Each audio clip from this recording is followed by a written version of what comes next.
हिंदुओं का धर्म ग्रंथ कौन सा है?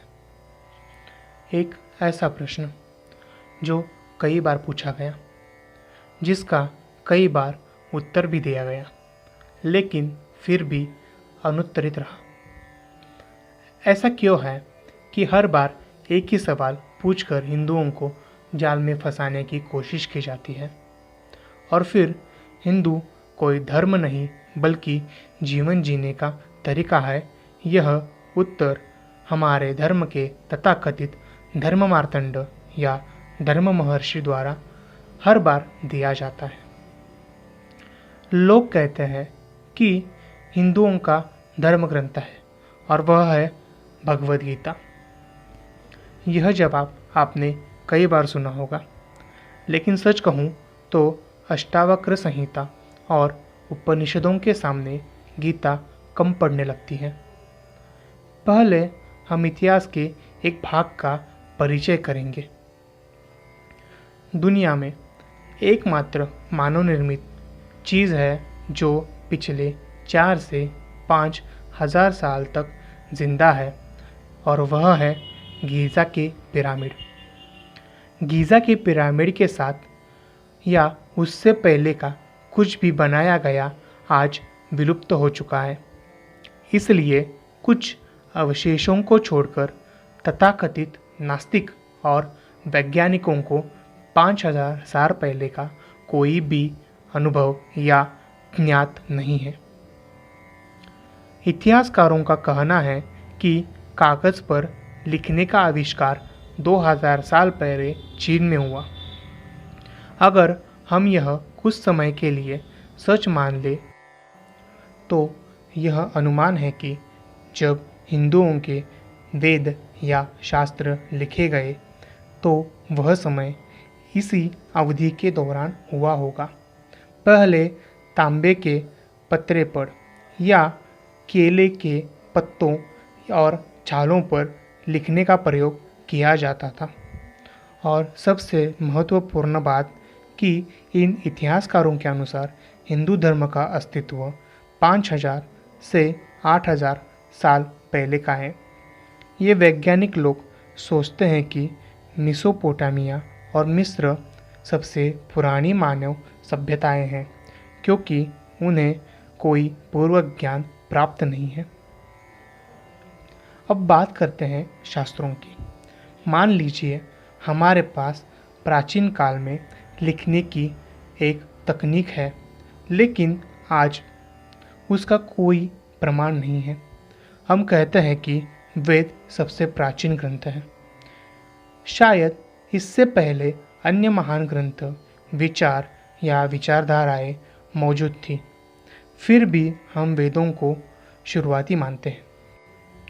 अन्य धर्मों के विपरीत हिंदू धर्म का यह मानना था कि जीवन एक विविध और हमेशा बदलने वाली चीज़ है। तो क्या हम बहते पानी को रोककर, जैसे धर्म की किताबों में नियम और कायदों को डालकर उसे रोक दें? पानी का स्वभाव है बहना। अगर उसे रोके तो वह दूषित हो जाता है, क्योंकि जो आज सही है वो कल सही नहीं था, और जो आज सही लग रहा है वो कल शायद सही ना हो। फिर आज के हालात में जो नियम लिखे हैं वो कल बेतुके लग सकते हैं।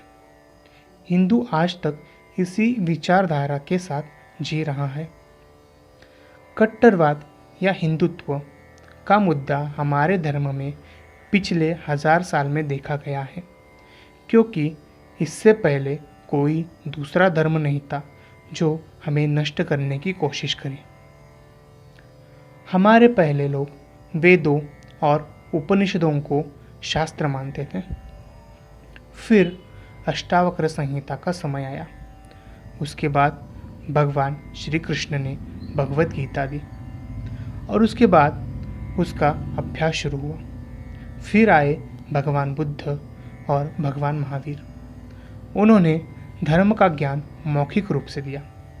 फिर पुराण आए और उन्होंने ज्ञान और जीवन शैली दोनों को कथा के आधार पर समझाया। फिर आए शंकराचार्य।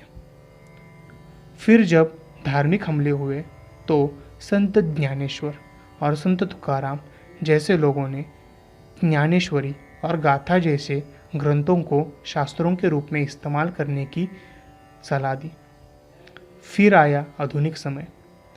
विवेकानंद, औरोबिंदो, जड्डू कृष्णमूर्ति, ब्रह्म चैतन्य महाराज जैसे महान साधुओं ने लेखन और विचार आज के समय के तरह शास्त्र में दिए।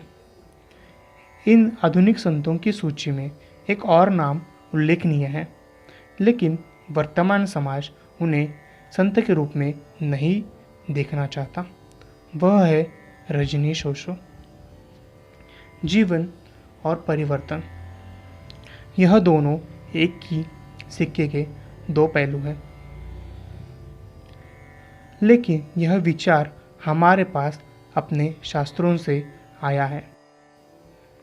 जीवन और परिवर्तन के इतने रहस्यमय ज्ञान के साथ हिंदू धर्म जैसा कोई धर्म नहीं है, लेकिन यह विचार कि हमारे पास अपने शास्त्र होने चाहिए क्योंकि बाकी धर्मों के पास उनके शास्त्र हैं, यह विचार गलत है। मेरा मतलब है कि उन्हें देखना चाहिए।